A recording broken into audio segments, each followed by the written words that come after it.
मनोजवं मारुततुल्यवेगं जितेन्द्रियं बुद्धिमतां वरिष्ठं वातात्मजं वानरायुतमुख्यं श्रीरामदूतं शरणं प्रपद्ये। आज या ठिकाणी कीर्तनरूपी सेवेसाठी निवडलेला अभंग महान भगवत भक्त वैराग्याचे मूर्तिमंत अवतार, भक्तीचा जिव्हाळा, संप्रदायाचं प्रतीक, हिंदुत्वाचा स्वाभिमान, श्रीमंत श्री तुकोबाराय यांचा मानवी जीवनातलं एक मूल्य प्रतिपादन करणारा हा अभंग आहे। अभंगाचा सरळ सरळ अर्थ आपल्या समोर ठेवून जातो। तुकोबाराय या अभंगामध्ये म्हणतात, न लगे मरावे आईसा ठाव दिला देवे। तुकोबाराय म्हणतात, त्या परब्रह्म परमेश्वराने आम्हाला मरण नाहीस केलं, न लगे मरावे आणि असा ठेवा त्या पांडुरंग परमात्म्याने आम्हाला दिला। मरण आम्हाला नाहीस केलं, त्या भगवान परमात्म्याने दिलं। का दिलं तर महाराज म्हटले, माझ्या उपकारासाठी। आता तुकोबारायांचे देवावरती उपकार आहेत का देवाचे तुकोबारायावरती उपकार आहेत, हा भाग आपणाला बघायचा आहे। माझ्या उपकारासाठी तुकाराम महाराज म्हटले, आमचे उपकार त्या पांडुरंगावरती आहेत आणि म्हणून त्यांनी आमच्या जीवनातलं मरण नाहीसं केलं। बरोबर, काय उपकार आहेत तर वागविला म्हणून कंठी, त्याला आम्ही दुसरीकडं नाही पण कंठामध्ये वागवलं। महाराज तुम्ही त्याला कंठामध्येच वागवलं का, नाही म्हटले, घरी दिला ठाव, आम्ही त्यांना घरात सुद्धा जागा दिली। बरं का, तर घरातली जागा आम्ही मर्यादित नाही दिली, अवघा सकळ ही वाव, त्याला जिथं थांबायचं तिथं थांबू शकतो। आणि त्यानंतर तुकोबाराय म्हणतात, नंतर काय केलं तर तुका म्हणे एके ठाई आणि केले माझे तुझे नाही। साधकांनी कदाचित प्रश्न केला असावा, गोष्ट तर फार छोटी आहे आणि महाराज एवढ्या या छोट्या कारणासाठी काय केलं तुम्ही, तर त्या छोट्या कारणासाठी त्या भगवान परमात्म्याने एवढी मोठी देणगी तुमच्या जीवनामध्ये दिली। ती कोणती दिली, न लगे मरावे आयसा ठाव दिला देवे। अभंगाचा सरळ सरळ अर्थ आहे। वैकुंठवासी प्रातस्मरणीय सर्जेराव तात्या भोसले यांचं हे पंचम पुण्यस्मरण सोहळा आहे, 5वं पुण्यस्मरण आहे। तात्यांनी जी सेवा अव्याहतपणे केली आपणाला सर्वांना ज्ञात आहे। कारण ह्या आंधळी गावातलं हे भोसले वस्ती आहे, म्हणजे तात्यांच्या माध्यमातून अनेक जिल्ह्यापर्यंत अनेक तालुक्यापर्यंत नाव आपलं त्यांच्या कर्तृत्वाने, त्यांच्या एका छोट्याशा कार्याने अनेकांना त्यांनी जीवदान दिलं आहे। झोपलेल्या माणसाला तात्याने उठवलं आहे। बरं का, उठवणारे 3च माणसं आहेत, उठवणारे लक्षात घ्या, उठवणारे 3च वर्ग आहे। एक आयुष्यातून उठवीत असतो, दुसरा झोपले त्याच्यातून उठवीत असतो, बरं का, आणि तिसरा आजारातून उठवीत असतो। बरं का, आपल्यात सगळ्यात जास्त आयुष्यातून उठवणारे भेटतात। बरं का, झोपलेल्याला उठवण्याचं काम आहे। मला काय म्हणायचं आहे, झोपेचं सोंग घेऊन पडलेला लवकर उठतो का झोपलेला लवकर उठतो, बोला। नाही म्हणजे झोपलेल्या माणसाला उठवणं सोपं आहे का झोपेचं सोंग घेऊन पडलं त्याला उठवणं सोपं आहे? आता मुद्दा आहे का, संसार सागरामध्ये आपण दिसायला जरी जागृत अवस्थेमध्ये असेल तरी आपण अज्ञानाच्या अंधकारामध्ये आपण झोपलेले आहोत।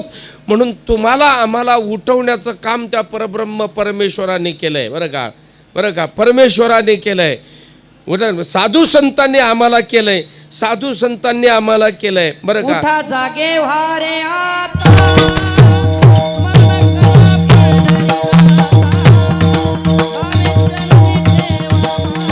आवाज द्या ना, आवाज दादा।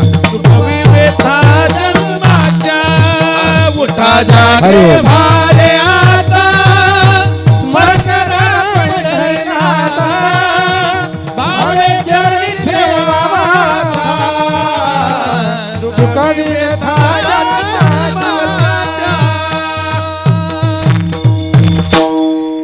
इथं विषय असा आहे, संतांनी जीवाला जागं केलं. नीट आहे का?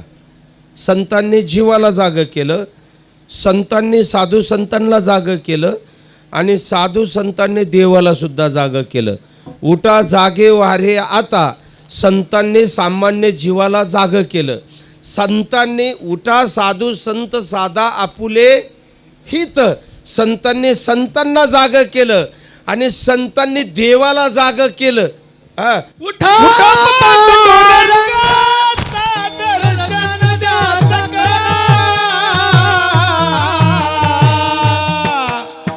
झाला रणवर झरली निद्रेची वेळा, झाला रणवर झरली निद्रेची वेळा.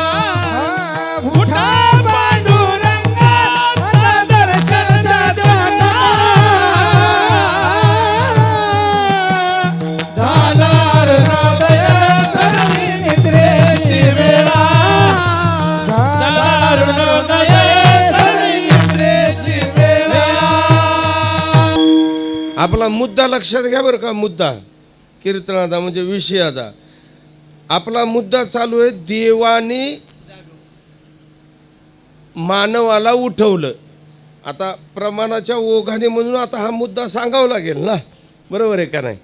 म्हणजे साधू संतांनी जीवाला जागं केलं, साधू संतांना जागं केलं आणि देवाला जागं केलं. याच्याही पेक्षा संतांनी योग्याला जागं केलं, संतांनी त्याग्याला जागं केलं आणि संतांनी भोग्याला सुद्धा जागं केलं, बरं का? आणि जोग्याला सुद्धा जागं केलं. माझा मुद्दा अजून परत दुसरीकडे लांबेल म्हणून थोडंसं आवर्त घेतो. या देवाने बरं का या जीवाला उठवलं महाराज, उठवलं. आता कशातून उठवलं? अज्ञानाच्या अंधकारातून प्रकाशाकडे जाण्यासाठी आम्हाला दिव्य दृष्टी दिली. तुम्हा आम्हाला दिली असं नाही, तर गीतेमध्ये अर्जुनाला सुद्धा दिव्य दृष्टी दिली. हा मुद्दा आहे, बरोबर? चला आता दुसरा वर्ग असा आहे. दुसरा वर्ग डॉक्टर रोग्याला आजारातून उठवतो महाराज, पेशंटला आजारातून उठवतो. मला त्या मुद्द्यावरती यायचं आहे, बरोबर आहे ना? करोडो रुपये खर्च करून सुद्धा हॉस्पिटलमध्ये पेशंट जर रोगाला प्रतिसाद देत नसेल तर डॉक्टर सुद्धा म्हणत असतो आमचे प्रयत्न संपले, आमचे प्रयत्न संपले. आता तुम्ही त्या ईश्वरावर विश्वास ठेवा. खरं आहे का खोटं आहे? कशामुळं म्हणत असतो? हे आम्हाला डॉक्टरने सांगितल्यावर खरं वाटतं, पण डॉक्टरच्या अगोदर 800 वर्षाने आमच्या ज्ञानोबारायांनी ज्ञानेश्वरीमध्ये सांगितलंय ना. तरी आयुष्य पुरले आहे, तरी औषधी काही नोहे, येथ एकच उपेगा जाय प्रेम अमृत. डॉक्टर म्हणतात ना तरी आयुष्य पुरलं आहे. एखाद्या व्यक्तीचं जर आयुष्य संपलं असेल तिथं डॉक्टर काही करू शकत नाही आणि तिथं औषधी सुद्धा काही करू शकत नाही. चला दुसरा मुद्दा. आणि म्हणून तात्याने असे अनेक पेशंट आजारातून उठवले आणि प्रपंचामध्ये बसवले. लक्षात घ्या.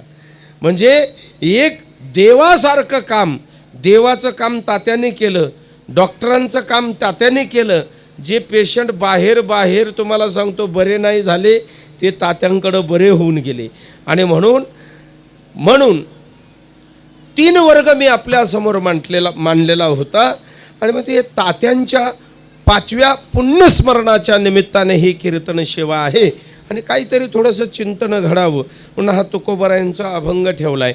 आता शंका निर्माण होते, आणि शंका निर्माण होत नसेल तर त्याला माणूसच म्हणता येत नाही. माणूस म्हटलं की शंका निर्माण होती. इथे महाराज म्हणतात, महाराज आम्ही ज्या लोकात आमचा जन्म झाला त्या लोकाचं नाव आहे मृत्यूलोक. नीट आहे का? ह्या लोकाचं नाव काय आहे? ह्या लोकाचं नाव मृत्यूलोक आहे. बरं, आपण मृत्यूलोकात राहतो एवढं आपल्याला माहिती आहे. आपण ज्या देशात राहतो त्या देशाचं नाव काय आहे? भारत.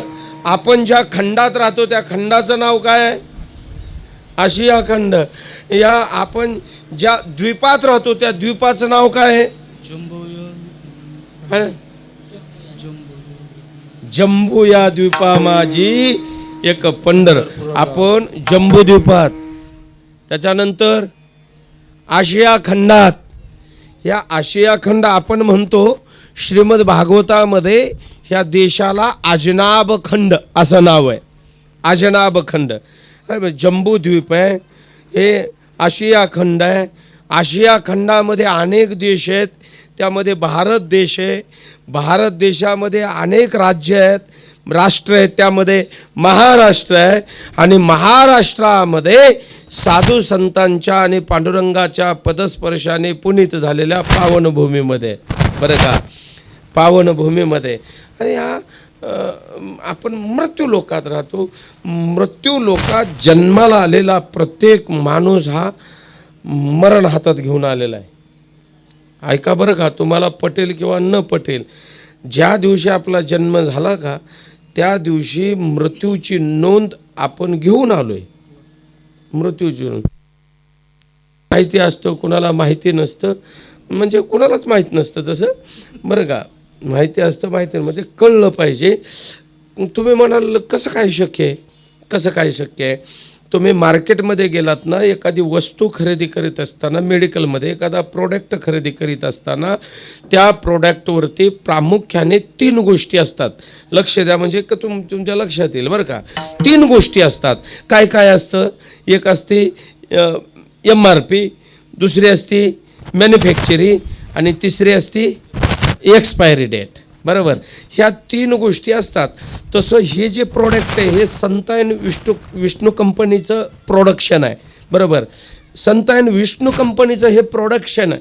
पण याच्यावरती एकच गोष्ट आपल्याला माहिती आहे. काही 3 गोष्टी महत्त्वाच्या आहेत, मॅन्युफॅक्चरिंग, MRP आणि एक्सपायरी डेट. तसं आपणाला आपली मॅन्युफॅक्चरिंग माहिती आहे. बरोबर, जन्मतारीख आपल्याला माहिती आहे ना. पण MRP आपल्या शरीराची कुणालाच माहिती नाही. लक्षात घ्या. हो, आपल्या शरीराची किंमत माहिती आहे का? नाही. शरीराची किंमत करूच शकत नाही. लक्षात घ्या. शरीराची किंमत कशी करता येईल महाराज? पण शरीराची जर किंमत, तुम्हाला संपूर्ण शरीराची जर किंमत काढायची असेल, एका डोळ्याची किंमत काय? ज्याला दोन्ही डोळे नाहीत त्यांना विचारा, एका डोळ्याची किंमत काय? एका हाताची किंमत काय? ज्याला दोन्ही हात नाहीत त्यांना विचारा. एका पायाची किंमत काय? आम्ही सांगू शकतो, पण ज्याला दोन्ही नाहीत त्यांना विचारा. दोन्ही नाहीत त्यांना विचारा, बरं का. एका किडनीची किंमत काय? ज्याच्या दोन्ही फेल झाल्यात आमच्या प्रेमानंद बाबाला विचारा, बरं का.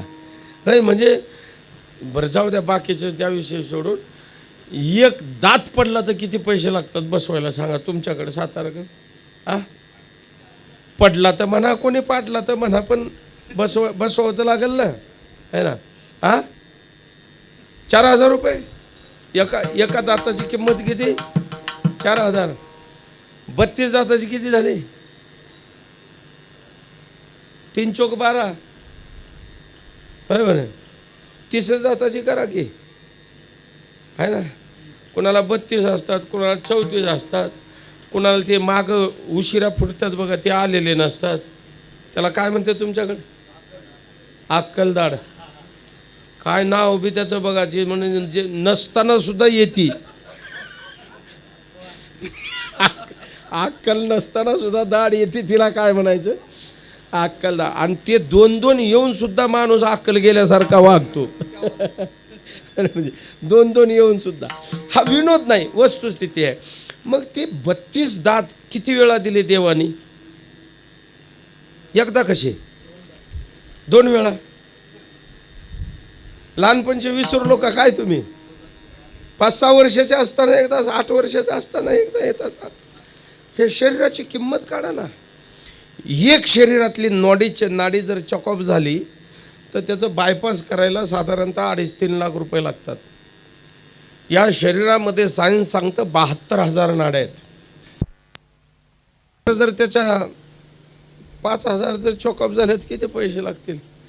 एक जण मला म्हणला, महाराज बापा अख्खा मान तालुका विकलं तरी नीट व्हायचं नाही मला एवढे पैसे. मी म्हणलं जास्त नाही लागायचे, 20,000 काम होतंय म्हणलं 20,000.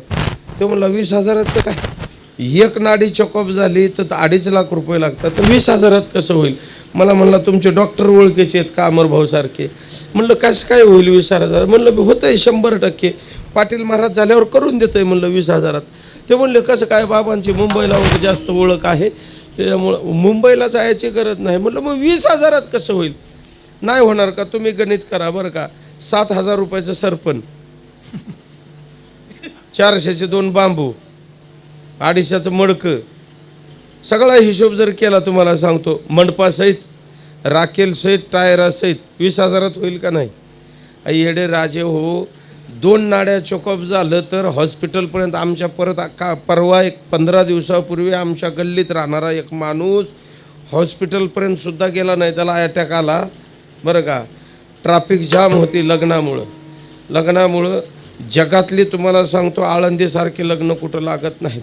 आळंदीमध्ये हरिपाठाचा आवाज कमी आहे, आळंदीमध्ये कीर्तनाचा आवाज कमी आहे, रोज बँडचा आवाज, लग्नाचा आवाज. म्हातारे सुद्धा दुसरं लग्न करायला तयार होणार ते दुसऱ्याचे बघू है ना.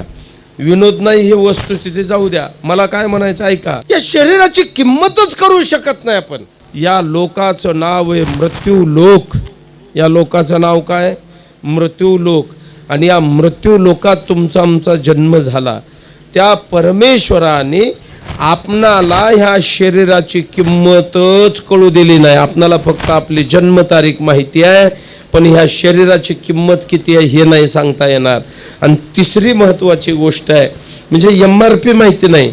आणि तिसरी महत्त्वाची गोष्ट एक्सपायरी डेट. जसं एखाद्या वस्तूवरती शिक्का असतो ना, तर ईश्वराने आम्हाला जन्माला घालताना एक जर कपाळावरती आमच्या मृत्यूच्या तारखेचा शिक्का मारून दिला असता तर माणसं एवढी आयुष्यात कधी धावपळच केली नसती महाराज. होय अण्णा. जर समजा 2026 मध्ये 7व्या महिन्यात 2026 तारखेला जर आपल्या दोघाचा नंबर असता, मी जागा घेतली नसती आणि तुम्ही बंगला बांधला नसता. कशाला महिन्यासाठी बांधायचा म्हणले असते. बरं खरं आहे का खोटं आहे. बरोबर. धरून चला तुम्हाला सांगतो, आजची तारीख आहे 16/5/2026 शनिवार दुपारी 1 वाजता माझा जर शिक्का कपाळावर असता, मी आलो असतो कीर्तनाला. आले नसते महाराज. देवाने तेवढं गुह्य त्यांच्याकडं ठेवलं बरं का. माझा मुद्दा काय होता, परत मुद्द्यावर येतो, लक्षात घ्या. ज्या दिवशी माणूस जन्माला आला त्या दिवशी मृत्यूची नोंद करून आलेला आहे, पण मृत्यू कधी हे माणसाला माहीत नाही. तुम्हाला कळावं म्हणून सांगतो. तुम्ही दहिवडीतून बसले, पंढरपूरला जाणार आहे, एस टीमध्ये बसलात. कुठून बसलात, दहिवडीमधून. जायचं कुठं, पंढरपूरला. बरोबर आहे ना. तिकीट बसलं त्याचं घेता का उतरायचं घेता, बोला ना. का तिकीटच काढीत नाही ना, मग तिकीट काढतो ना आपण. मग दहिवडीतनं बसल्यावर तिकीट दहिवडीचं घेता का पंढरपूर, म्हणजे बसलं त्याचं घेता का उतरायचं तिकीट घेतो. उतरायचं तिकीट कधी घ्यावं लागतं आपणाला, ज्या वेळेला बसतो त्याच वेळेला. तसं व्यवहाराचा नियम आहे, तसं आपल्या जीवनाचा सुद्धा नियम आहे. ज्या दिवशी आपला जन्म झाला त्या दिवशी मृत्यूची पावती सुद्धा आपण घेऊन आलो, फक्त त्याची तारीख आपणाला माहिती नाही. आणि त्या आशेवरती आपण जीवन जगतो. या लोकाचं नाव आहे मृत्यू लोक. इथं जो जन्माला आला मरण चुकवता येत नाही. इथं जे बसलेले आहेत त्यांना मी असंच बोललो एका कीर्तनामध्ये, इथं बसलेले ह्या गावचे एक ना एक दिवस मरणार आहेत. एक मावशी उठून उभं राहिले ना हसू लागले मोठ्याने. मी म्हणलं मावशी का हसाला. ती म्हणली तुम्हीच म्हणलो की आता इथं बसलेले ह्या गावचे एक ना एक दिवस सगळे मरणार आहेत म्हणूनच हसायला. म्हणलं का हसलो म्हणून तुम्ही. म्हणले मी वडूची आहे म्हणली, ह्या गावचीच नाही. नाही कळलं तुम्हाला. म्हणजे वडूची असली म्हणजे तुला मरायचं नाही काय.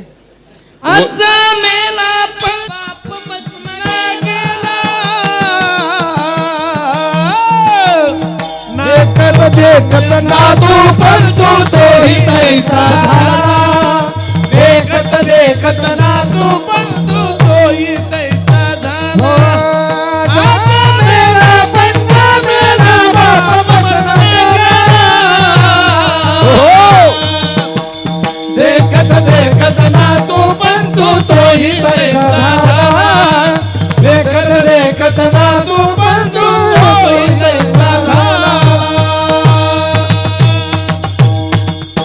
कोण कोण गेलं हे महाराजांनी यादी सांगितली. आज्यापर्यंत माहीत होतं म्हणून त्यांनी आज सांगितलं पंजापर्यंत. पंजाच्या पुढचं कोणाला माहिती आहे? लक्षात घ्या. आज्या मेला, पंजा मेला, बाप मसना गेला, देखत देखत नातू पंतू तोही तैसा झाला. म्हणजे किती गेले? सगळे गेले. काही गेले, काही जात आहेत, काही जाणार आहेत आणि काही जायचे शिल्लक आहेत. म्हणजे अर्थात या मृत्यू लोकात जन्म झाला. आपणाला मृत्यू हा आहे म्हणजे आहेच. बरोबर आहे का नाही?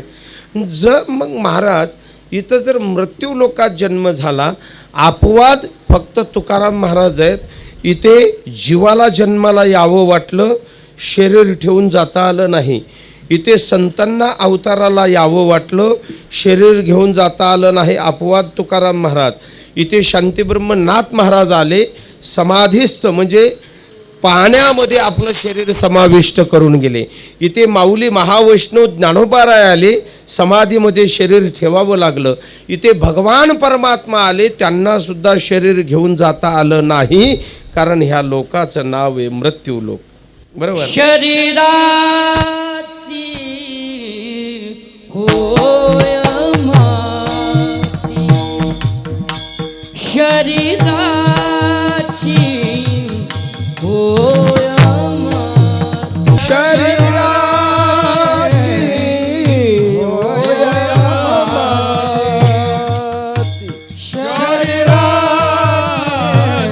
होय माती, कोणी न येते संग, कोणी न येते संगती, शरीराची होय माती, शरीराची होय माती, कोणी न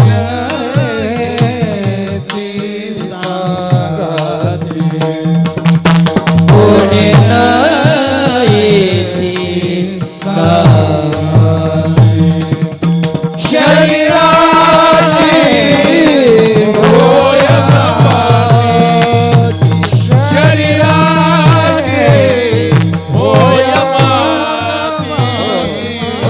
शरीराची होय माती आणि कोणी न येती सांगाती. या शरीराचं काय होतंय? माती होत असती. माती माती या शरीराचं काय होतंय? या शरीराची राख होत असते. या शरीराची काय होतंय? काहीच होत नाही मेल्यानंतर. ज्ञानोबराय म्हटले, अगा देहीचा अग्नी जरी गेला, अग्नी नोहे नाही का, देह नोहे चिकुल ओला, वाया विश्वापुला अंधारा गिवशी. शरीराची मातीच होणार आहे. कितीही शरीराला सजवा, कितीही काही काही काय करा, काही करा मला हाय करा.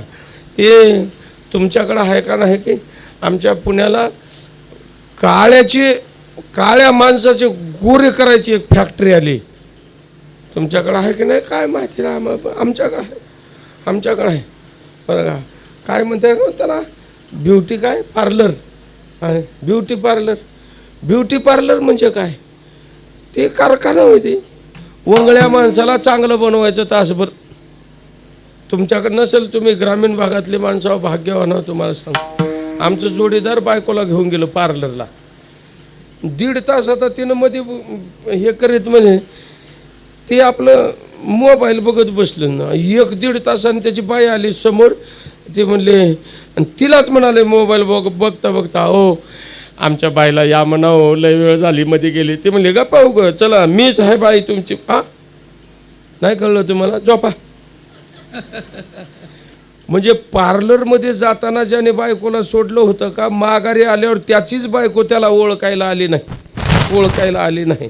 म्हणजे कितीही काही लावा, हमामा, रेक्सोना, लाईफ बॉय, संतूर, म्हणजे काही स्प्रे मारा, काही मारा, आता कोणताही मारा.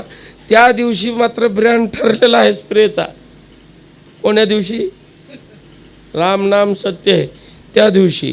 म्हणून या शरीराची कितीही जोपासना करा आणि हे दुसरे कृत्रिम सौंदर्य प्रसाधनेचा वापर करण्यापेक्षा आपलं शरीर कशाने सजवावं, आपलं शरीर कशाने सजवावं, या बघा अशा माळ्या घालाव्या मस्त. हा स्प्रे याचा सुगंध तुम्ही वैकुंठापर्यंत जरी गेला तरी हा खाली जात तुळशी माळा काळा गोपीचंदन टिळा हृदयी कळवळा वैष्णवाचा हृदयी कळवळा वैष्णवाचा तुळशी माळा गोपीचंदन टिळा हृदयी कळवळा वैष्णवाचा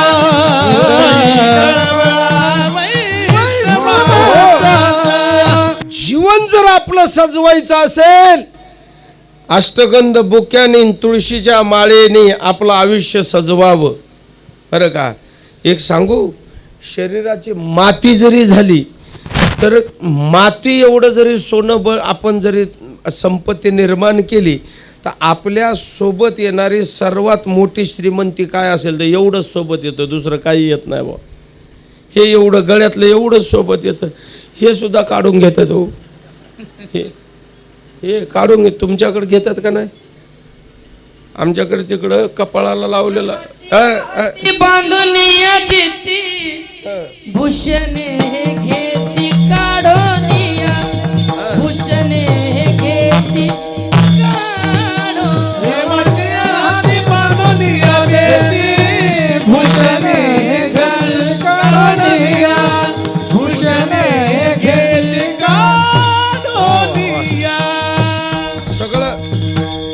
सगळं काढून घेतात. हे माझ्यापेक्षा तुम्हाला जास्त माहित आहे. तुम्ही रोज दोन चार पाठवित आहो तिकडं, आम्हाला काय बरोबर आहे का नाही. माझा मुद्दा चालू आहे, या शरीराला कितीही सौंदर्याने तुम्ही सजवा पण शेवटी काय होणार आहे, शरीराची होय माती, शरीराची माती होणार आहे. कुणाची 4 वर्षापूर्वी 2 वर्षापूर्वी, कुणाची मागच्या महिन्यात, कुणाची या महिन्यात तर कुणाची पुढच्या 15 पण प्रत्येकाची शरीराची माती होणार आहे. का होणार आहे? कारण ह्या लोकाचं नाव आहे मृत्यूलोक. माझा मुद्दा आहे, बरोबर आहे ना. इथे देवाधिकाला सुद्धा ह्या शरीराला घेऊन जाता आलं नाही. आपलं काय नाही. त्याच्यामुळे इथे महाराज म्हटले, बाबा अरे मृत्यूलोकात जन्माला आल्यानंतर का हो तुकाराम महाराज, तुम्ही तर म्हणतात तो भगवान परमात्म्याने आम्हाला अशी देणगी दिली. कशी देणगी दिली? अभंगाच्या पहिल्या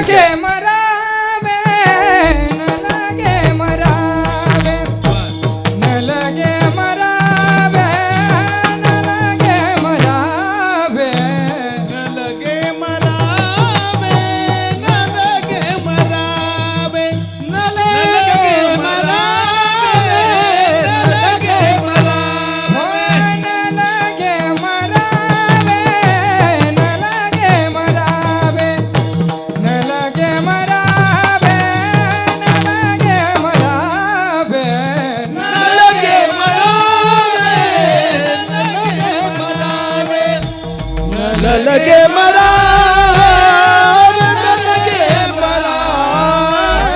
साठाव दिला देवे साठाव दिला देवे माझ्या उपकारासाठी माझ्या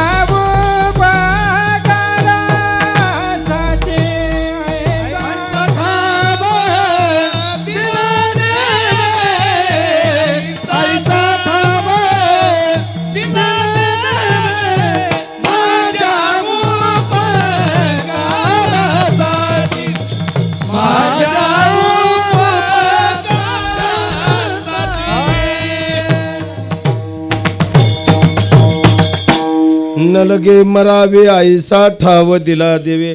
आता मुद्दा आहे का, आपण अर्धा तास त्या विषयावरती चिंतन केलं. काय केलं? ह्या लोकाचं नाव मृत्यू लोक आहे. इथे संतांना सुद्धा जावं लागलं, इथे देवांना सुद्धा जावं लागलं. इथे राजा असेल, गरीब असेल, श्रीमंत असेल, बरं का, भोगी असेल, त्यागी असेल, राहता कुणालाच येत नाही. एवढं सर्व असताना सुद्धा तुकाराम महाराज म्हणतात आम्हाला मरण नाही, ऐसा ठाव दिला देवे. बरं का. आता या सर्व गोष्टीचं सार एका वाक्यात आहे आणि त्याचं उत्तर मला तुमच्याकडनं अपेक्षित आहे. माणसाने शरीराने मरावं का नावासहित मरावं? बोला. हा हा कशाने मरावं? शरीराने मरावं. करेक्ट. आपण शरीराने मरतो का नावासकट मरतो? नाही, तुम्ही ठरवा, ज्याचं जे असेल सांगा. खरं सांगा. शरीराने नावासहित माणसाने मरू नये. माणसाने मरण शरीराला आहे, नावाला नसतं. बरं का? मरण शरीराला आहे, मरण या देहाला आहे. बरं का? मरण तुका म्हणे एका मरण्याची सरे, तुका म्हणे एका मरण्याची सरे. तुका म्हणे एका मरण्याची सरे, तुका म्हणे एका मरण्याची सरे. माझी मोऱ्या कीर्ती मागे, माझी मोऱ्या कीर्ती मागे. नामाचे मुरे कीर्ती मागे, उत्तमाचे मुरे कीर्ती मागे. ओ ये रती माईक दुःखाची जनीती, कीर्ती माई दुःखाची जनीती, ये रती माई दुःखाची जनीती. ओ कीर्ती माई दुःखाची जनीती, ये रती माई दुःखाची जनीती, रती माई दुःखाची जनीती. कीर्ती माई दुःखाची जनीती, कीर्ती माई दुःखाची जनीती. तमची उरे कीर्ती मागे, एखाद्याची कीर्ती मागे राहणे अर्थात नाव मागे राहणे. बरोबर आहे. मरण शरीराला आहे, आत्म्याला मरण नाही. मरण देहाला आहे, पण नावाला मरण नाही. नावाला मरण नाही. काही माणसं मेल्यानंतर 15 दिवसाच्या आत 7-12 नावाला सुद्धा आळं होतं. तुमच्याकडं कसं होतं काय माहिती? खरं आहे का? वारकरी 13वा सुद्धा होऊ देत नाही. 3ऱ्या दिवशी सावडलं की 4थ्या दिवशी तहसील कार्यालयामध्ये जाऊ. कुणाचं? दुसऱ्याचं नाही सांगालो, बापाचं. 7-12 सुद्धा नाव राहू शकत नाही. उत्तमची उरे कीर्ती मागे, जो स्वतःच्या कुटुंबासाठी जगला आणि मेला तो नावासहितही जातो आणि शरीरासहितच जातो. आणि समाजाचं देणं लागतो. समाजासाठी काहीतरी केलंय तो माणूस शरीराने जरी गेला तर नावारूपाने जसाच्या तसा अजरामर राहतो. त्यामध्ये अपवाद आमचे तात्या आपले सर्वांचे माहिती आहे. तात्या गेले, पण या महाराष्ट्रामध्ये सर्जेराव तात्याचं नाव निघत नसेल असा एखादा दिवस सूर्य सुद्धा उजळत नसेल, उजळला तर मावळत नसेल. कुठं नाही तर कुठं, कोणत्या नाही तर नसेल तुमच्या गावात निघेल, नसेल तुमच्या वस्तीवरती निघेल, पण कुठेतरी तात्यांचं नाव निघणार. कारण का? त्यांनी प्रपंच करीत असताना समाजाशी नाळ जोडलेले, समाजसेवेचं कोणत्या न कोणत्या रूपाने काम केलेलं आहे. बरोबर. एखादा नेता असेल, पुढारी असेल, सामाजिक सेवेची दृष्टिकोन ज्यांच्याकडे, सामाजिक सेवा करण्याची मानसिकता ज्यांची आहे, ही माणसं शरीराने जरी गेले बरं का, तरी नावा रूपाने जशीच्या तसे राहतात. अर्थात तात्यासारखी. बरोबर आहे का? आणि जे अजून एक सांगतो, एक वाक्य, जे देशासाठी लढले ते अमर हुतात्मे झाले. होऊन गेले 400 वर्षे, 500 वर्षे, 600 वर्षे.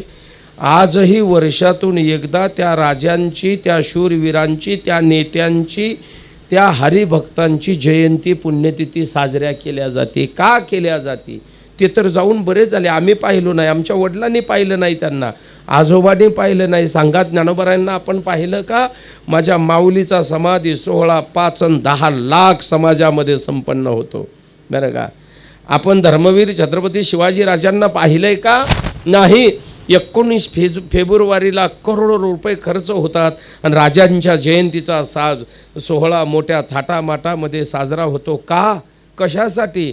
तर त्यांनी स्वातंत्र्य ह्या देशाला मिळवून दिलं आहे.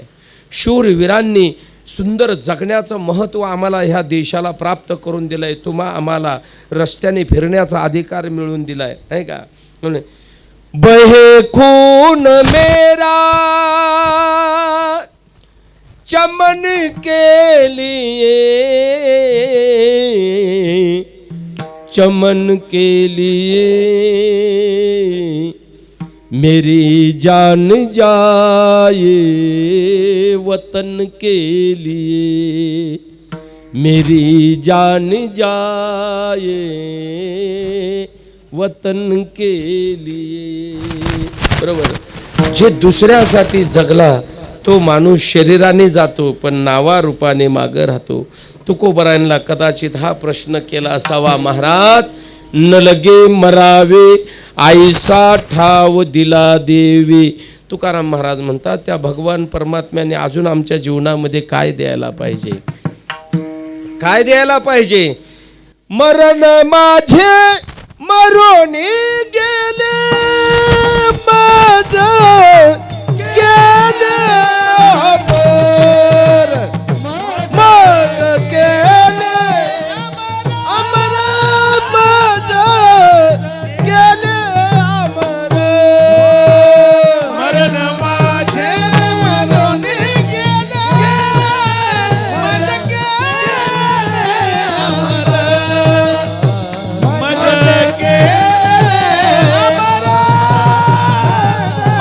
गेले अमर.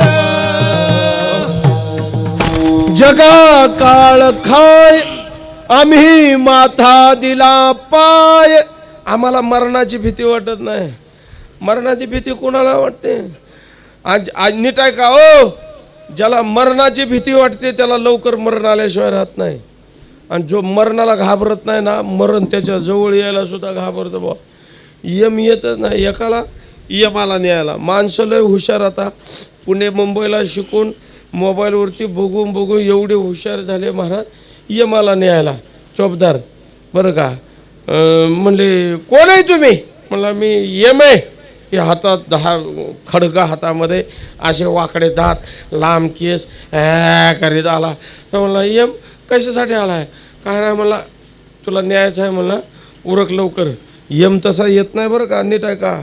यम तसा येत नाही डायरेक्ट. यम आला की पहिलं गावातल्या मारुतरायाच्या मंदिराजवळ जातो. हनुमानजीची परमिशन घेत असतो यम. तसा येत नाही गावात. यम येताना 2 माणसाला दिसतो, कुणालाच दिसत नाही. 2 कुणाला? जो जाणार आहे त्याला आणि दुसरं कुत्र्याला.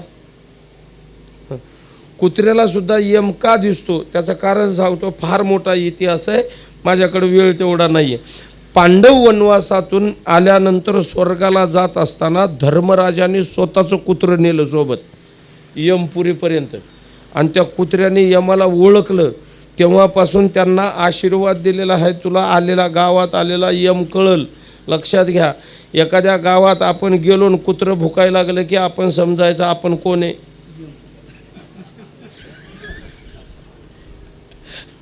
नाही त्या कुत्र्याला सांगितलं तुला यम कळेल. माझा मुद्दा लक्षात घ्या.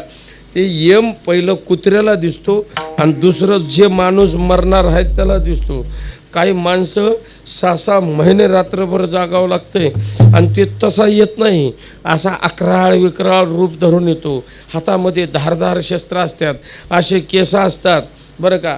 असे केस असतात आणि ते पडलेला माणूस शेजारी रात्री 3-3 वाजेपर्यंत जागलेले असतात. लोक जागलेले असतात आणि 3-3:30 वाजता झोपले की ही बरोबर यम दरवाजात आला की त्याच्याकडे पाहतो. ते म्हणतोय अरे भाऊ आला बघ, आलं बघ, आलं बघ, आलं बघ, आलं बघ, आलं बघ. आणि ते झोपलेले उठून आलं. भाऊ काय आलं भाऊ? आलं म्हणला असं लांब केसाचं आहे, वाकड्या जातात आहे. हा करा मला भिव घालालंय. काय म्हणालंय? मला चल म्हणालंय. ते घरचे म्हणले जा की मग. आम्ही तरी मोकळं होऊ. घरचे म्हणले नीट. त्यानं चल म्हणाले तर जा तू. आणि म्हणले अवघड आहे महाराज, ती एवढं सोपं काम नाही. मारिती तोडी ती थोडी ती निष्ठुर, मारिती तोडी ती जोडी ती निष्ठुर, मारिती तोडी ती जोडी निष्ठुर, मारिती तोडी ती जोडी निष्ठुर.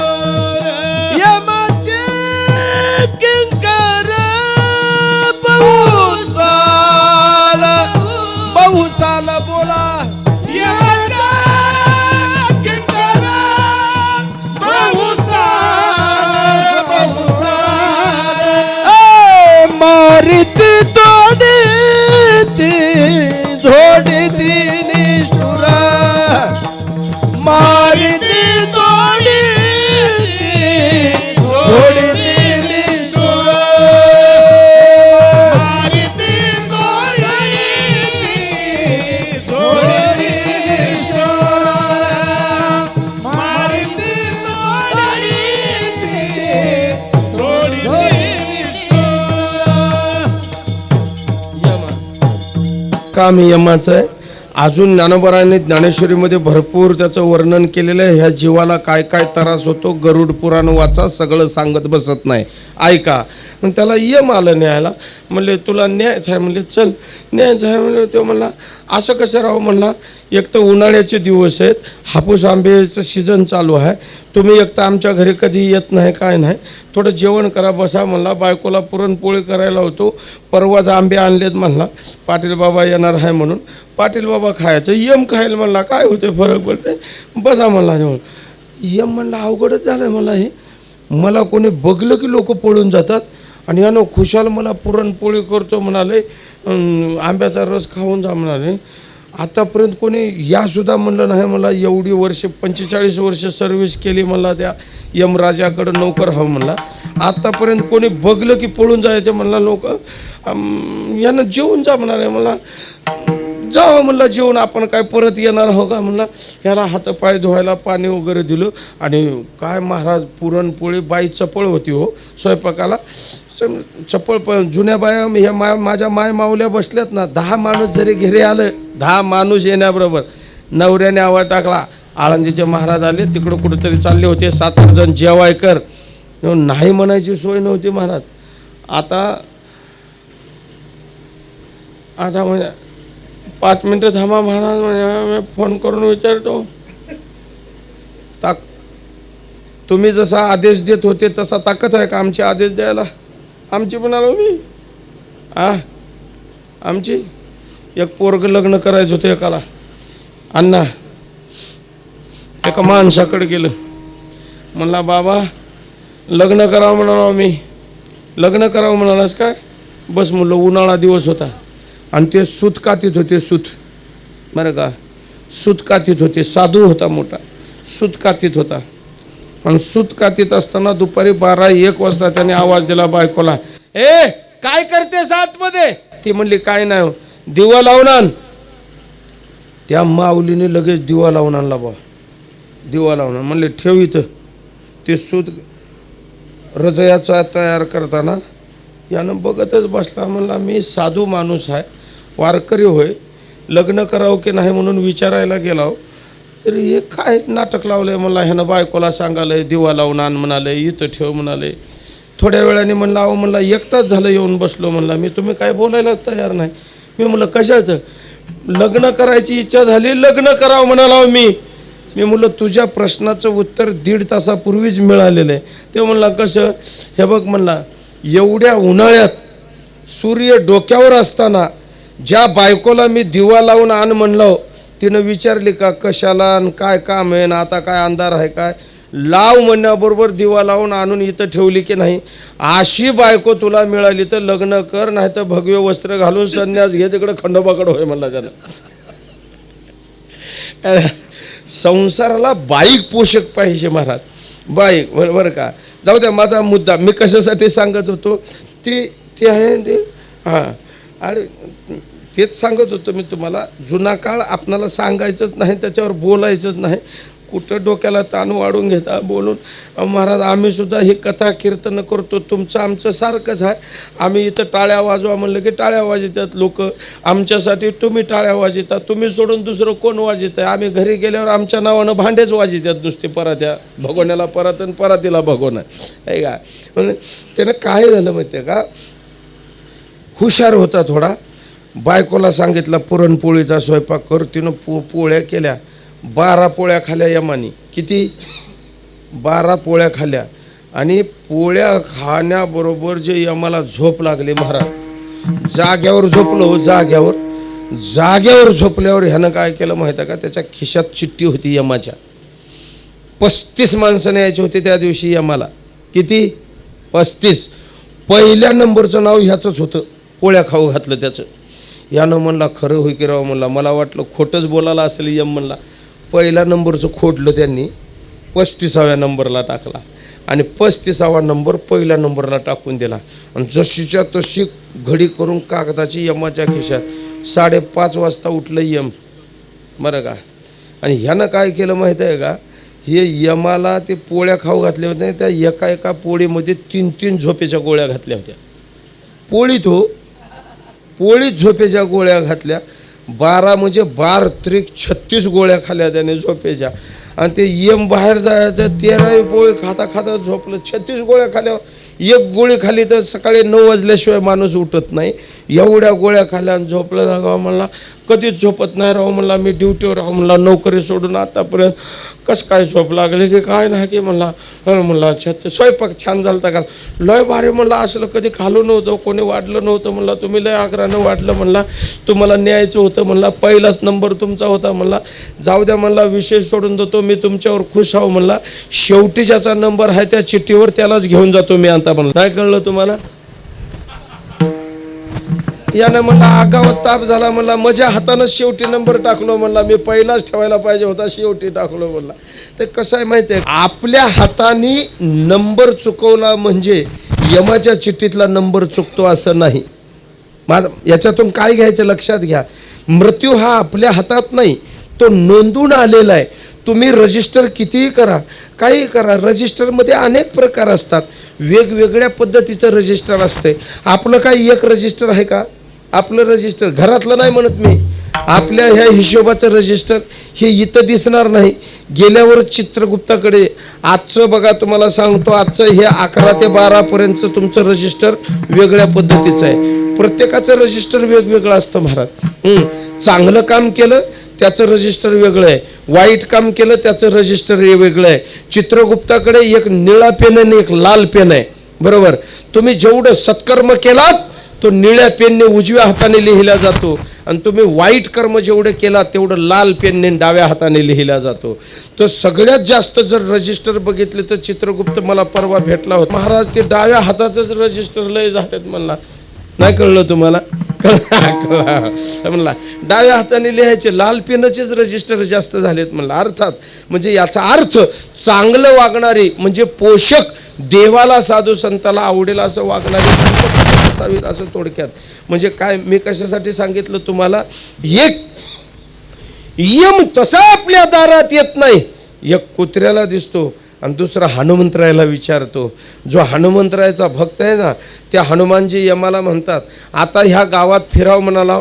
एखाद्याला कसं करावं म्हटले, तुमच्या गावात हनुमानजीचं परमिशन असेल तर यम गावात जात असतो, अन्यथा गावात म्हणजे ताकद नाही आहे यमाला गावात जाण्याची. का बरं? तर सगळ्या गावच्या रक्षणासाठी हनुमंतरायाला रामचंद्र प्रभूने वरदान देऊन ठेवलेलं आहे. वरदान देऊन ठेवलेले. तुम्ही म्हणाल कुठं दिलंय? रामायणामध्ये पहा. रामायणामध्ये शेवटी 14 वर्षाला वनवास संपला, प्रभू रामचंद्र अयोध्येमध्ये आले, हनुमानजी आले, लखनजी आहे, सीतामाई आहेत, अंगद आहेत, नळ नीळ आहे, हे सगळे त्यांच्या सोबत आहेत. रामचंद्र प्रभूचा राज्याभिषेक झाला, हनुमानजी समोर उभे आहेत. सगळ्यांना प्रत्येकाला काही ना काही देवाने दिलं. आणि हनुमंतरायाला बघितल्यानंतर सांगितलं, हनुमंता तुला देण्यासाठी माझ्याकडे काय आहे? काय देऊ तुला आता, काय द्यावे त्याशी तुकाराम महाराज म्हणतात. व्हावे उतराई ठेविता हा पायी जीव थोडा, तुला देण्यासारखं काही नाहीये, काही नाही. याच्यापेक्षा तू कामच असं केलंय, या पृथ्वीमधलं कोणतंही रत्न जर तुला तुझ्या समोर जर त्या कामासाठी ठेवलं ना, तर त्याची बरोबरी करू शकत नाही. म्हणून देण्यासारखं काही नाही. पण एक वरदान तुला देईन हनुमंता, एक वरदान तुला देईल. एखाद्या गावामध्ये माझं मंदिर नसेल, पण तुझं मंदिर असल्याशिवाय ते गाव दिसणार नाही, एवढं वरदान हनुमंतरायाला दिलं आहे ना. आणि आमचे आपले तात्या सुद्धा हनुमानजीचे भक्त बरं का. येशे थोरविला मारुती, हनुमंतरायाच्या जीवनामध्ये कधी अपयश नव्हता, लक्षात घ्या. म्हणून हनुमानजीची भक्ती करणाऱ्या माणसाच्या हातामध्ये कधीच अपयश नसतो बरं का. त्याच्यामुळं तात्यांच्याही हाताला कधी अपयश नाही. आणि तात्याची सेवा पुढे चालवणाऱ्या ह्या दोन सुपुत्रालाही त्यांच्या जीवनात कधी अपयश नाही. मी अमर भाऊंच्या तोंडावर चेहऱ्यावर तर कधी नर्वसपणा पाहिलाच नाही. तर हे कशाची ऊर्जा आहे, एक तर आपल्या आईवडिलांची पुण्याई आहे, आणि त्यांनी ज्या हनुमानजीची सेवा केली त्या हनुमंतरायाची पुण्याई आहे महाराज. हनुमंतरायाची म्हणजे कशासाठी सांगितलं, गावचं रक्षण करण्यासाठी हनुमंतरायाला ठेवलं. हनुमंतरायाला एखाद्या वेळेला रामाची निंदा होऊ शकते, रामाची निंदा, पण हनुमंतरायाची निंदा कधीच जगामध्ये झालेली तुम्ही पाहिली नाही. रामचंद्र प्रभूची निंदा रामायणामध्ये सुद्धा झालेली आहे. काय अवघड आहे, चांगलं काम केलं की त्याची चर्चा होत असते, आणि त्यापेक्षा वाईट कामाची चर्चा डबल होत असते, डबल होत असते. रामचंद्र प्रभूने हनुमंतरायासोबत आपले सगळे कार्यकर्ते एकत्र घेतले, सगळी वानरसेना एकत्र घेतली. आपली होणारी जी निंदा आहे, आपलं होणारं जे खच्चीकरण आपलं झालं तरी चालेल, नेता खचला तो उभा राहू शकतो, पण कार्यकर्ता, एखादा कार्यकर्त्याचं खच्चीकरण झालं ना, परत पार्टी तयार व्हायला लई काळ लागत असतो. शहाणा नेता त्याला म्हणावं ज्याच्या मागं कार्यकर्ता आहे ना. कार्यकर्ता असेल तर नेता, ज्याच्या मागं कार्यकर्ताच नाही. परवा एक इलेक्शन झाला ना झेडपी पंचायत समितीचं, एक उमेदवार आपल्या सायकलला 17 झेंडे लावून एकटाच प्रचार करू लागला. मी म्हटलं एवढे झेंडे कसं काय लावले, धरायलाच कोणी नाही. महाराज म्हणला कसं करावं, झेंडा धरायलाच कोणी नाही. आणि नेता कुणाला म्हणायचं, ज्याच्या पाठीमागं कार्यकर्ता आहे बरं का. त्याला हे हनुमंतरायाचं असंच झालं एकदा बरं का. काय झालं माहिती आहे का, राजा रावण लंकेमध्ये आले, लंकेमध्ये, आणि लंकेमध्ये जिकडे तिकडे चर्चा चालू झाली. काय म्हणले ते राम, काय बलवान असेल म्हणले, काय त्याचे ते वानरं म्हणले, काय ताकदवान म्हणले, एक समुद्रावर उडी मारून आले म्हणले, कोणी लंका जाळून चाललंय म्हणले, कोणी रावणाची दाढी जाळून चाललंय म्हणले, कोणी अशोक वाटिकेचा विध्वंस केला म्हणले. हे अशोक कुठं झाल्यानं जमत असतं का म्हणले, एकटंच आलं होतं बेजार केलं म्हणले, अख्ख्या लंकेची वाट लागली म्हणले. 18 पद्म येणार आहेत म्हणले, अजून रामेश्वरपर्यंत आलेत, 18 पद्म येणार आहेत म्हणले. रावणाला काय कळावं का नाही म्हणले, एका वानरानं नको नको केलं म्हणले. लंका काय छोटी होती का लंका, शुद्ध कांचनाचे 7 सोन्याचे घर जाळून टाकले. आता त्या हनुमंतरायाला सोनं चांदीन बंगलान काय करायचं, त्याला काय काय सोपं आहे का महाराज, सोपं आहे का. अहो किती सोन्याची लंका होती, सोन्याची लंका. हनुमंतरायाच्या पुढं सगळं सोनं नाणे चांदी संपत्ती झिरो. ते म्हटले एक वानर आलं तर एवढं बेजारी केलंय, सगळे आल्यावर आमच्या जीवनाचं कसं होईल, लंकेचं कसं होईल. काय बलाढ्य ताकद म्हणले, आणि वानराच्या हाताने दगड तरू लागलेत म्हणले, आणि त्या दगडावर पाय ठेवून येऊ लागलेत म्हणले. एवढा शक्तिशाली रामासारखा माणूस आतापर्यंत कोण, जिकडं तिकडं लंकेने चर्चा कोणती, हेच. रावणाच्या समोर रावणाला बोलवलं. काय म्हणले, रावणा गोरगरीब लोकांना राहू द्या म्हणले, जगू द्या म्हणले, मन मारून टाकता का काय म्हणले. त्या रामाचं सैन्य लय बलाढ्य म्हणले, राम लय शक्तिशाली. त्याच्या सेवकाच्या हाताने जर दगड तरत असतील, नीट आहे का, सेवकाच्या हाताने जर दगड तरत असतील तर ते राम कसं असेल, काय ते वानरामध्ये ताकद, काय त्या वानरात सगळं झालं. रावणाच्या लक्षात आलं का आपल्या या लंकेतल्या सर्व प्रजेच्या हिमतीचं खच्चीकरण झालंय. ते म्हणले शांत बसा म्हणले, तुम्ही काळजी करू नका बरं का. अरे म्हणले रामाच्याच हाताने दगड काय तरतात, वानराच्याच हाताने दगड काय तरतात, माझ्या सुद्धा हाताने दगड तरतात म्हणे. कोण म्हणलं नीट आहे का, कोण म्हणलं, रावण म्हणले माझ्या सुद्धा हाताने दगड तरतात, माझ्या सुद्धा. चला म्हणले तरुण दाखवतो तुम्हाला. रावण काय केलं माहितीये का, 100-150 कार्यकर्ते लंकेतले सोबत घेतले, समुद्राच्या जवळ गेला, एवढा दगड घेतला, असा हळूहळू दगड उचलला, समुद्रात टाकला, तरला किंवा दगड नीट आहे का बरं का, कुणाच्या हाताने, रावणाच्या हाताने दगड तरला. आणि मग जे घाबरले होते, जे पक्ष सोडून पळून जाणारे कार्यकर्ते होते, झेंडे गुंडाळून ठेवले होते, खिशाचे बिल्ले काढून ठेवलेले होते, ती परत माघारे आले. राजा रावण की जय, राजा रावण की जय, राजा रावण की जय म्हणू लागले, राजा रावण की जय. आणि म्हणले राजा रावणाच्या हाताने दगड तरला, आपल्या रावणाच्या हाताने दगड तरला, आपल्या राजाच्या हाताने दगड तरला. लंकेमध्ये जिकडं तिकडं वातावरण टाईट होऊन गेलं. आणि ही बातमी मंदोदरीपर्यंत गेली. मंदोदरीने संध्याकाळी रावणाला बोलून घेतलं. म्हणले हे काय भानगड होय, कोण म्हणले, मंदोदरी कोण होती रावणाची,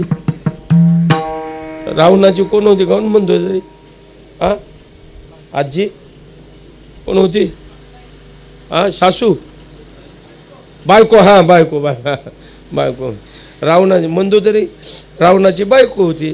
ती बायको नवऱ्याला जवळ बोलून घेऊन म्हणते हे भानगड का होय म्हटली. ते म्हणला कशाची, तुमच्या हातानं काही की समुद्रात दगड तरलाय म्हण. ते म्हणले हो, शक्य नाही म्हणले, तुमचा हात किती गुणाचा आहे ते मला माहीत आहे म्हणले. आणि खरं होय माहीत आहे, आपला हात कसा आहे ते बाहेरच्या लोकांना काय माहीत आहे. आपला हात आपल्या घरचीला माहीत असते, घरचीचा आपणाला माहीत नसते, पण आपला घरचीला माहीत असते, बरोबर का. आपल्या अंगात काय ताकद आहे, आपण कोणत्या क्वालिटीचा माल हावते हे आपण लोकाला काय माहीत आहे. लोक फक्त या कपड्यावर लय माणूस सज्जन हो, लय माणूस भारी हो, ते म्हणले हे काहीतरी गडबड आहे म्हणले, इमानदारीने सांग. तुझ्या हाताने म्हणले हे बघा रावणा, तुमच्या हाताने मुरमुरे सुद्धा तरू शकत नाही गड्या म्हणले, हे पोहे सुद्धा म्हणले, दगडाचा तर विषय सोडून द्या म्हणले, हे काहीतरी घोटाळा आहे, मला सांगावंच लागते म्हणले, सांगावं लागते, त्याशिवाय सुट्टी नाही म्हणले तुम्हाला. रात्रभर झोपू दिलं नाही. काय भानगड आहे सांगा म्हटले, दगड कसा तरला ते तुमच्या हाताने तरू शकत नाही म्हणले. 15 दिवस झालं तुमची अभिषेक करायला लागलोय, ती जानकी रामाला परत करा, तुम्ही ऐकायला तयार नाहीत. लंकेचं सगळ्या वाटोळं झालं, राहिलेलं आमचं जीवन सुद्धा उद्वण झाल्याशिवाय राहणार नाही. तुम्ही तुमचा हट्ट पूर्ण करत नाही, तुमच्या हाताने दगड तरू शकत नाही, तुम्ही दुसऱ्याचं ऐकू शकत नाही. सांगा म्हटले नेमकं झालंय काय. रावणाला शेवटी सांगावं लागलं. हे म्हटले सांगू का मंदोदरी, इमानदारीनं म्हणले माझ्याच हाताने दगड तरलाय, मीच टाकलाय. तरला कसा काय, काहीच नाही म्हणले. दगड उचलताना त्या दगडाला मी सांगितलं होतं, तू जर पाण्यामध्ये बुडलास तर तुला रामाची शपथ आहे. कोणी सांगितलं होतं, बोला ना. राक्षसाने जर दगडाला रामाची शपथ घालून जर पाण्यात टाकल्यावर जर बुडू शकत नाही, तर तुम्ही आम्ही दगडही नाही राक्षसही नाही, देवाच्या नामाने तरू शकतो का नाही. ते अर्थात मला सांगायचा विषय आहे, सांगायचा कार्यकर्त्यात मी सेवा, हनुमंतरायाची सेवा केली, कोणी तात्यांनी केली. या परिवार भोसले परिवार सर्व हनुमंतरायाच्या मंदिराची सेवा करतो, हनुमंतरायाची सेवा करतो. अर्थात माझा मुद्दा लक्षात घ्या, तो माणूस जीवनामध्ये, तो माणूस आपल्या कोणत्याही व्यवहारामध्ये अपयशी कधी होत नसतो. आणि जो समाजासाठी नेहमीपणाने कार्यरत राहतो, तो माणूस शरीराने जरी निघून गेला तर नावाने मात्र अजिबात जाऊ शकत नाही. तुकोबाराय म्हटले, आम्हाला माहिती आहे या लोकाचं नाव मृत्यू लोक आहे, पण त्या पांडुरंग परमात्म्याने न लगे मरावी आईसा ठाव दिला देवी, असा आम्हाला देवाने दिलंय. काळ गुलाम सलाम करी तू कया घरी राब कसे. तो जो काळ ज्या जगाला भीती घालणारा काळ आहे, तो आम्हाला का, तो आम्ही त्या काळाला मातीत गाडलेला आहे. याच्यापेक्षा देवाने आमच्या जीवनामध्ये काय करायला पाहिजे का हो तुकाराम महाराज. मृत्यू नाहीसा करण्यासाठी तुम्ही त्या पांडुरंगासाठी काय केलं. अभंगाच्या दुसऱ्या चरणात, माझ्या उपकारासाठी माझ्या उपकारासाठी माझ्या उपकारासाठी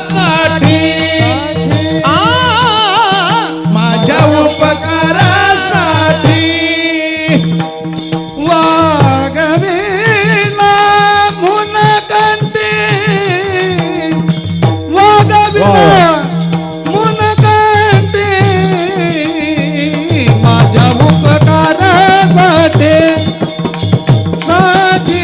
माझ्या उपकारासाठी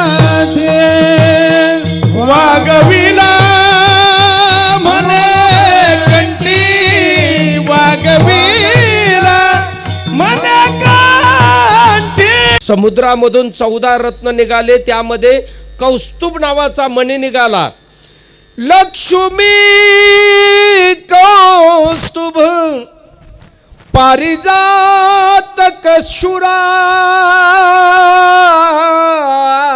आणि तो कौस्तुभ कंठामध्ये धारण केला. कंठी कौस्तुभ मणी विराजित. पांडुरंगाने कौस्तुभ मणी कंठामध्ये धारण केला. एक समुद्रामध्ये हलहल विष निघालं. ते विष प्राशन कोण करणार? सर्व देव लोक भगवान भोलेनाथाकडे गेले आणि सांगितलं, हे भोलेनाथ, हो भोलेनाथ से निराला या जगामध्ये, हे भोलेनाथ, हे विष प्राशन करणं दुसरं कुणाचं काम नाही. भगवान शंकराने विष प्राशन केलं म्हणून त्यांचा कंठ निळा झाला. म्हणून महादेवाचं एक नाव आहे निळकंठ. महादेवाचं नाव कंठ या वाक्यावरती बोलतोय. तुकोबारांचं प्रमाण अभंगाचं दुसरं चरण आहे म्हणून सांगतो. वागविला म्हणून कंठी, कंठामध्येच का? भगवान शिवजींचा कंठ निळा झाला. माझ्या पांडुरंगाने तो कौस्तुभ मणी कंठामध्ये धारण केला. कंठी कौस्तुभ मणी विराजित. आणि सौभाग्यवती स्त्री आपल्या सौभाग्याचा पहिला अलंकार तो कंठातच धारण करतो. त्याचं नाव आहे मंगळसूत्र. एका दिवशी भोवल्यावर बसून त्या माऊलीच्या बाईच्या गळ्यात घातलं. एक जण मला म्हणलं, महाराज याचं नाव मंगळसूत्र कसं ठेवलं? म्हणलं ते तसंच आहे. म्हणले एकदा गाठ मारली बरं का, मंगळ आपल्या मागं सूत्र त्याच्या हातात. आणि मग म्हणावं लागते 200 दे की, दहीवडीला जाऊन याचं हे तोंडावर हाणला पाहिजे 200 दे की. बायकोला कुठं पैसे मागायचं असतं का? एवढं बी निर्लज्जपणाचं जीवन जगून राव. नाही, बायको म्हणजे अर्ध्यांगिनी आहे, घराची मालकी नाही, तिला मालकीन 5,000ची खुर्ची आणून द्या की बसायला. सौभाग्यवती स्त्री कंठामध्ये धारण करते, बरोबर आहे ना? आणि म्हणून कंठी धरिला कृष्ण अवघा जनी प्रकाश, कंठामध्ये कृष्ण. आणि म्हणून आमचे तुकोबराय म्हटले बरं का, वागविला म्हणून कंठी. महाराज याच्यापेक्षा अजून काय केलं? तिसऱ्या चरणामध्ये हो अवघा सकळही, अवघा सकळही, अवघा सकळही वाव, अवघा सकळही, अवघा सकळही, सकळही वाव माझ्या उपकारासाठी.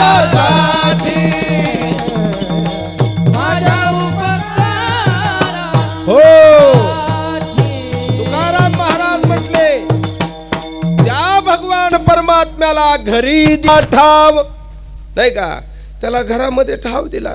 घरामध्ये कोणते? आता आपण आलो, पाहुणे आलो, आमर भाऊनी त्यांनी त्यांच्या घरात ठाव दिला. त्यांनी कुठे दिला?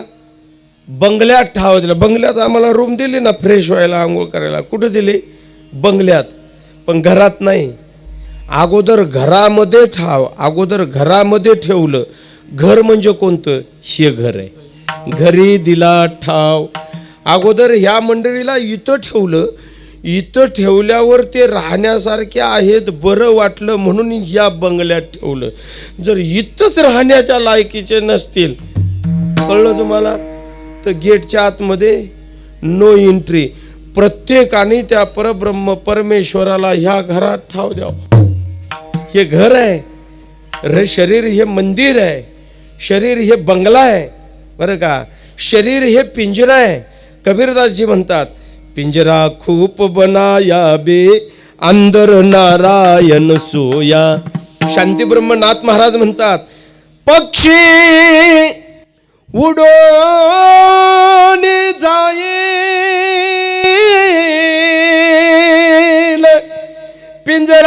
रिकामा राहील. बरं का, याला मंदिर म्हटलेलं आहे.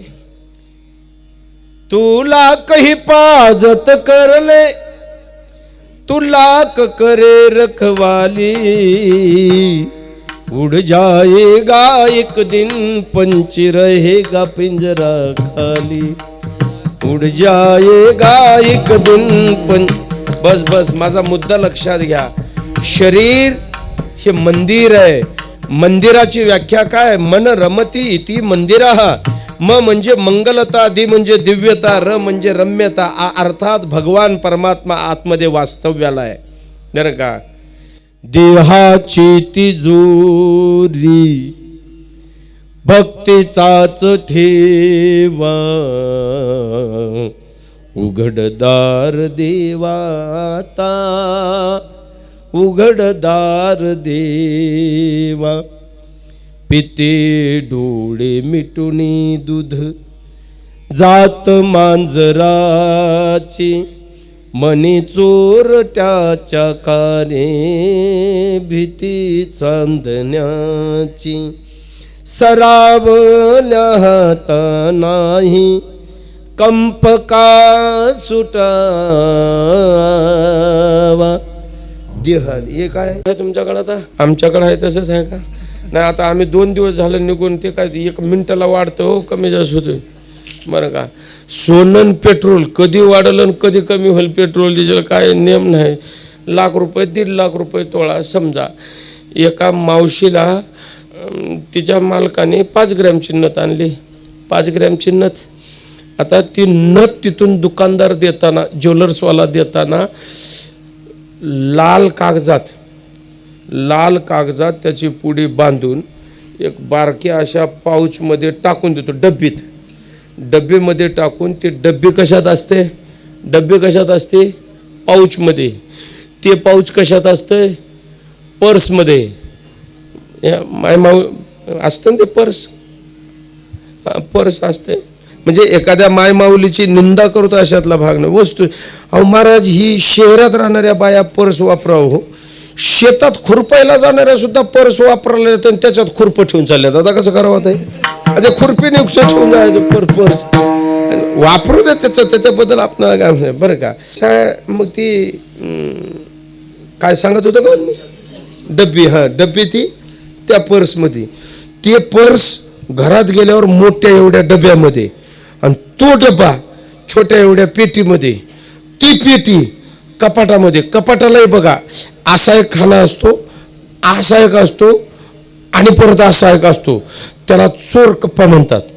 हे इकडून फिरत जातो. चोराला माहिती असतं हे सगळ्याच्या पाठीमाग. चोरट मागून आलं की त्या मागच्या पत्राला बुक्की हाणतात, मागच्या मागं उपसून घेऊन निघून जात. मुद्दा लक्षात घ्या. 5 ग्रॅमची नथ, बरं का, 5 ग्रॅमची नथ. तिला ठेवायला साधनं किती झाली, बरं का, तिच्यावरती आवरण किती झाली.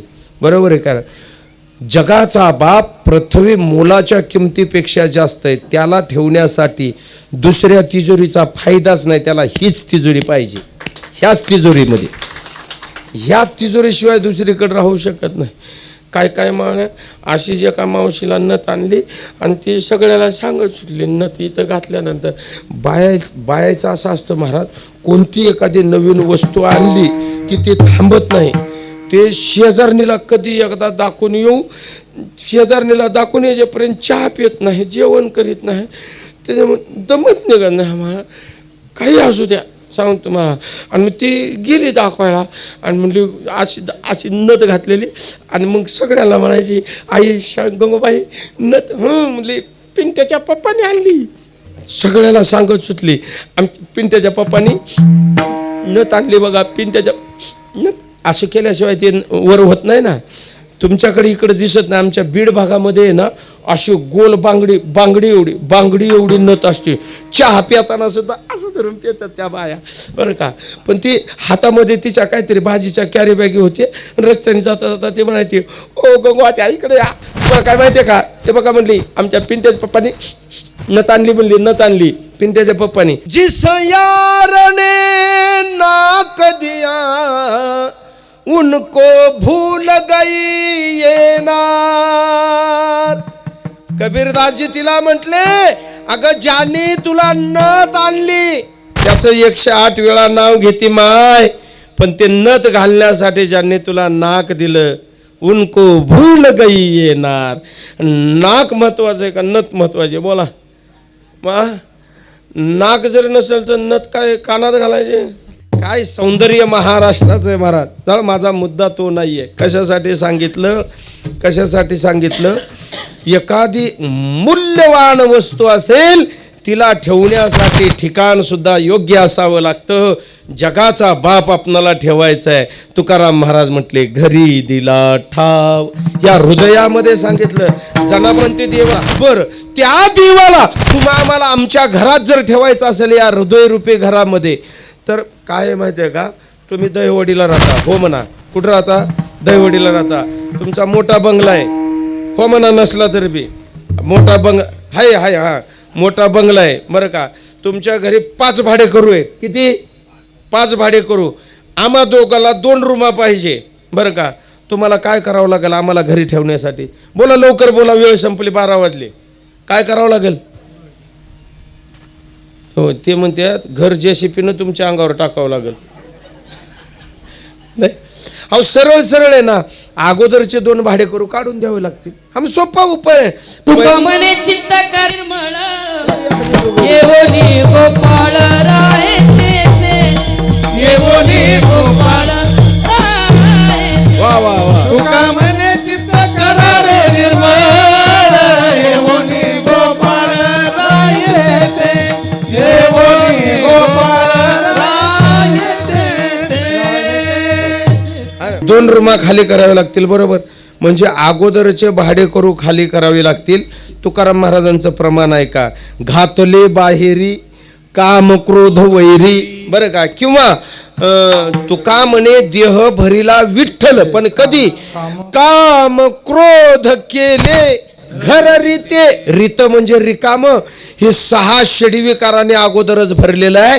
त्याला पहिलं बाहेर काढावं लागेल आणि मग निर्मळ करावं लागेल, घर स्वच्छ करावे लागेल. देव ह्या घरात ठेवायचा असेल तर हे घर स्वच्छ पाहिजे. देव ह्या घरात राहावा असं जर वाटत असेल तर हे घर रोज स्वच्छ केलं पाहिजे. गळ्यात पवित्र तुळशीची माळ घातली पाहिजे.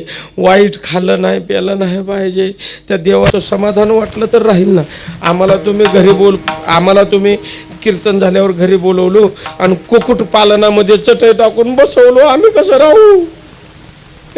आम्ही राहतो का तिथं? तसं तुम्हाला सांगतो, देवाला ह्या घरात तुम्ही आणि आतमध्ये कसलाही कचरा टाकू लागला तर तो राहील का?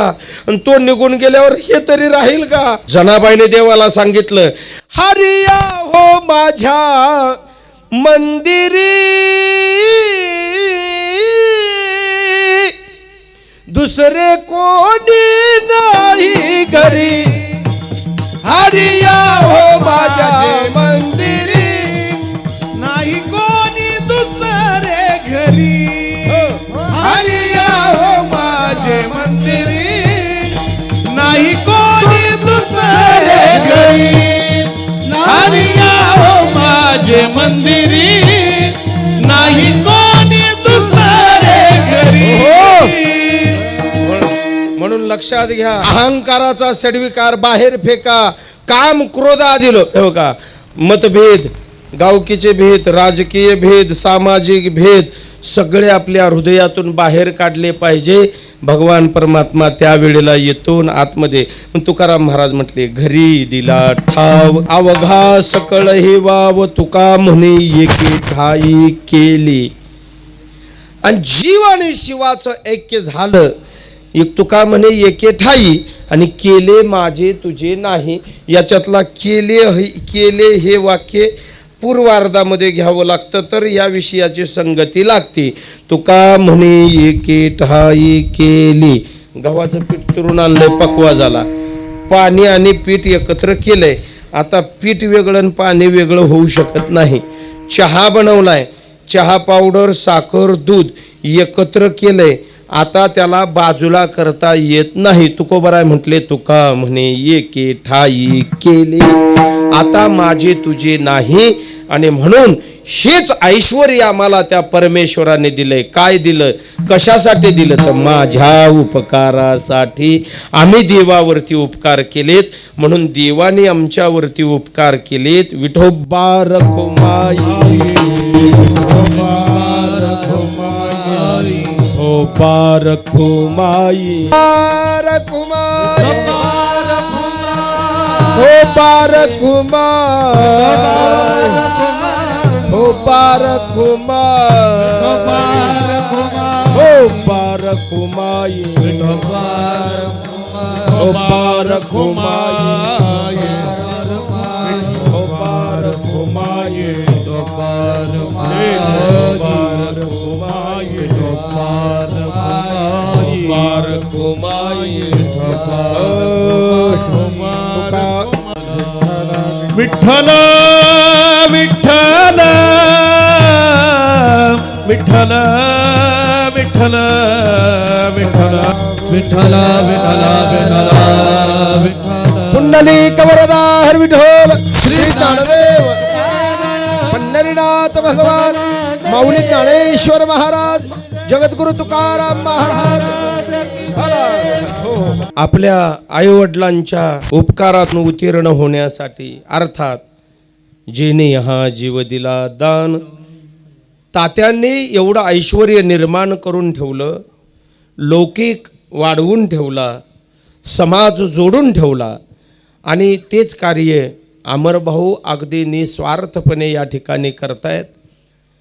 आणि घनश्याम भाऊ आणि अमरभाऊ, आईसाहेब, त्यांचा सर्व परिवार परमार्थिक वारकरी तात्यांच्या उपकारातून उत्तीर्ण होण्यासाठी म्हणून वर्षातून एकदा तात्यांचा उत्सव, पुण्यतिथी सोहळा या ठिकाणी मोठ्या आनंदाने संपन्न करतायत. आपण सर्वजण त्यामध्ये पाहुणे, राजकीय, सामाजिक, धार्मिक क्षेत्रातील मंडळी या ठिकाणी उपस्थित आहात.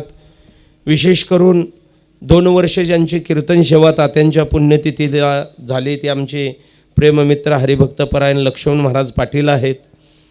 त्यानंतर दुसरी कीर्तन सेवा झालेली महाराष्ट्रातील युवा कीर्तनकार रवींद्र महाराज चव्हाण या ठिकाणी आहेत.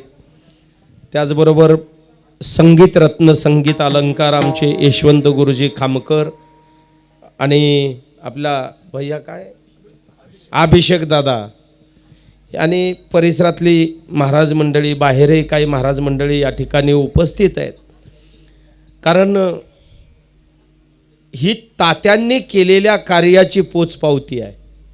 आणि तात्यांच्या पावलावर पाय ठेवून आपण संप्रदायाची, समाजाची आणि इतर सर्वांची जी सेवा करता, त्या सेवेचा मोबदला तात्या आज आपल्यामध्ये शरीर रूपाने नसले तरी चैतन्य आणि आशीर्वाद रूपाने या 2 चिरंजीव आणि त्यांच्या कन्या यांच्यावरती तात्यांचा आतोनात खूप तात्याने यांना समर्पित केलेलं आहे.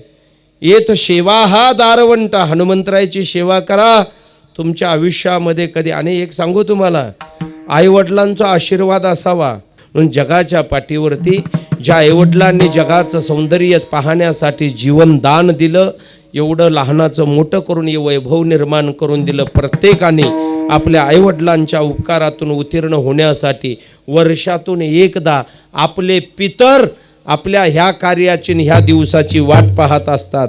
जर आपल्या आईबापाने जर 4 माणसं जेवू घालण्यापुरतं जर काही कमवलंच नसेल तर करू नये. त्यांनी जर काही कमवून ठेवलं नसेल तर कशाला कमवा, आहे का नाही? बरोबर आहे काय? पण कोट्यावधी रुपयाची मालमत्ता आपल्यासाठी हाडाची काढं, रक्ताचं पाणी करून ज्या मायबापाने आपल्यासाठी निर्माण करून ठेवलं, वर्षातून एकदा त्यांच्यासाठी 5-50 वारकऱ्यांना जेवू घालणं म्हणजे त्यांच्या आत्म्याला शांती निर्माण होणं. रामचंद्र प्रभूचे पूर्वज राजा भगीरथांनी आपल्या पूर्ण सूर्यवंशाच्या कुळातल्या लोकांचा उद्धार करण्यासाठी स्वर्गातली गंगा भागीरथी हिमालयामध्ये आणली. हा पूर्वजांचा ठेवा आहे, हा थोरा मोठ्यांचा आशीर्वाद आहे. तो आशीर्वाद सदैव तात्यांचा या परिवारावरती, भक्त परिवारावरती असावा अशी मी परमेश्वराच्या चरणी प्रार्थना करतो. विशेष करून आमचे मधुकर शेठ जाधव उदगीरवरनं काही माणसं आले बघा. तात्यांवरती निष्ठा म्हणा, प्रेम म्हणा. अमरभाऊ असतील, आमचे घनश्याम दादा असतील, आदरणीय आईसाहेब आणि त्यांचा सर्व परिवार, सर्वांना धन्यवाद या ठिकाणी देतो आणि माझ्या वाणीला विराम देतो. तुकाराम तुकाराम तुकाराम तुकाराम तुकाराम तुकाराम तुकाराम काम चालय. हा हा तुकाराम तुकाराम तुकाराम तुकाराम तुकाराम तुकाराम तुकाराम तुकाराम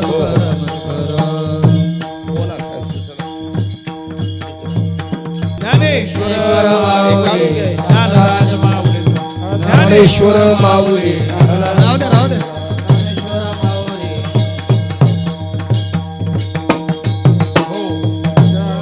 आम्ही जातो तुम्ही कृपा सुद्यावी, तुम्ही कृपा सुद्धा सकाळा सांगावी विनंती माझी. विनंती माझी सकाळ सांगावी विनंती माझी. वाडवेळ झाला उभा पांडुरंग, झाला बाबा पांडुरंग. वाडवेळ झाला उभा पांडुरंग.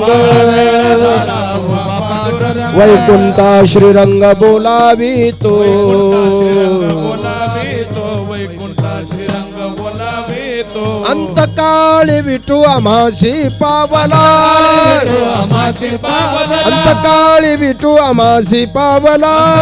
विठू आमासी पावला. उडी सहित झाला गुप्त तुका, गुप्त सुखा.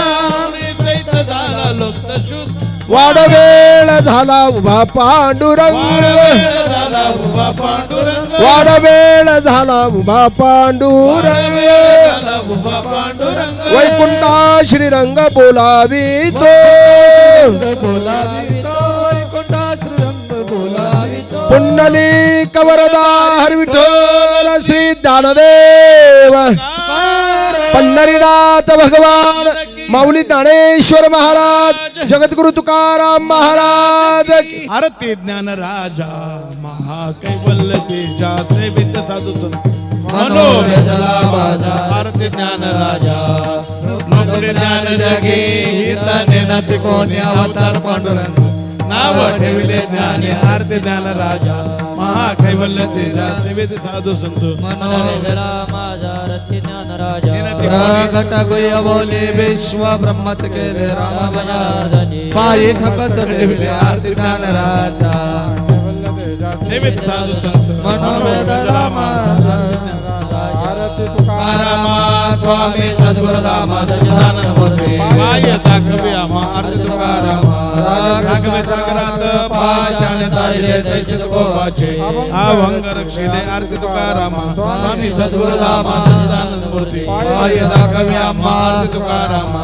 तुके तातुला नेसे ब्रह्मा तुकाराम रामेश्वरी. चरणी मस्तक ठेवले आरती तुकाराम. स्वामी सद्गुरुदामा सच्चिदानंद मूर्ती. पाय दाखवे आम्हा आरती तुकाराम.